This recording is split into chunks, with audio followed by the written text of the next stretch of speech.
E os criadores do Plano Real declararam por meio de nota o voto em Lula. Os economistas afirmam que a decisão é voltada ao compromisso com a democracia e responsabilidade econômica do país.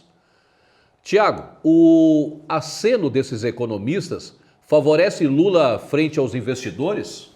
Pouco provável. A meu ver, essa também não é nenhuma novidade. Aliás, boa parte deles são filiados, ou se não foram, já estiveram em governos do PSDB, né? Então, até porque foram, como você falou, os criadores do Plano Real. E durante os governos petistas, os bancos, né, e boa parte deles ou já dirigiu, ou já foi superintendente, ou já teve em chefia de banco. Foi o período que os bancos mais tiveram rentabilidade, né? Como o Lula sempre falava, nunca na história desse Brasil os bancos ganharam tanto no governo dele. Então, certamente eles vão sinalizar para um cenário onde eles possam capitalizar mais e rentabilizar mais. Agora, os investidores em geral, né, muito pelo contrário, está existindo inclusive já uma onda de ações por parte das empresas, né, de já segurar investimentos, né, e aguardar inclusive o resultado das eleições, né, porque cada empresa tem o seu fluxo de caixa, direcionamento, e a economia a gente não se sabe. O dólar, por exemplo, começou a subir, né? Então isso já é um sinal de que talvez possa ser já um reflexo com relação à possibilidade do candidato do PT que está liderou o primeiro turno e volta a liderar as pesquisas, que a gente vai falar logo mais, embora a gente viu que as pesquisas erraram bastante, mas isso tudo sinaliza um momento de estabilidade por enquanto e talvez depois, mas é pouco provável que a grande maioria dos investidores seguirão a tendência, porque esses 4 criadores do Real tenham sinalizado o apoio a Lula.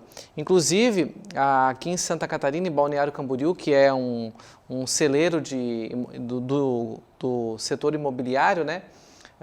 Muitos empreendimentos estão sendo negociados e inclusive tem uma cláusula lá no contrato que os negócios vão ser revistos, né? Está fechado, está assinado, dá um sinal, mas só fecha o negócio oficial depois das eleições, por uma série de fatores, né? Então isso esbarra também na questão econômica e questão de investimento. Então tudo depende do fluxo, da visão desse investidor, mas pouco provável que esses 4 tragam uma força de poderes junto com eles. Eu não acredito. Vinícius, esses impactos, como você identifica? Marcelo, aqui nós temos ex-presidentes do Banco do Brasil, ex-presidentes do BNDES, ex-secretários da Fazenda do FHC. Então, e agora, atualmente, alguns deles são militantes. Então, a fala deles não gera surpresa. Quem se surpreendeu é porque por acaso já não acompanhava esses 4 economistas. Então já é, sim, da parte deles, é a mesma coisa hoje se tu perguntar para o Guido Mantega em quem ele vai votar nesse segundo turno.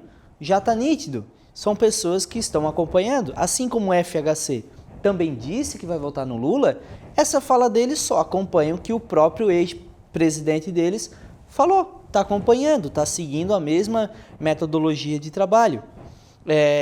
Uma das falas deles colocadas foi do Almírio, se eu não me engano. Ele colocou, o ex-presidente do Banco do Brasil, ele colocou que este não é um momento para aventura, principalmente aventuras econômicas.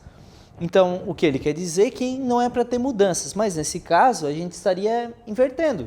A mudança aconteceria com a mudança de governo, então talvez a aventura seria a mudança de governo. Então eu não entendi a fala dele.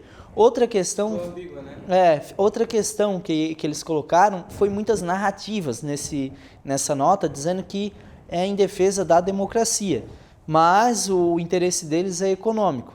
Então acho que ficou mais em narrativas também do que em objetivo, em apresentar, principalmente vindo de economistas, que o ideal ali é que mostrassem eles por conta desse plano aqui, desse projeto econômico vindo do Paulo Guedes, a gente pensa que isso não vai ser legal para o país, a gente pensa que tem que ser dessa forma. Acredito que essa nota deles ficou muito em narrativa, em pouco em mostrar para a população como economicamente isso pode ser uma aventura para os brasileiros.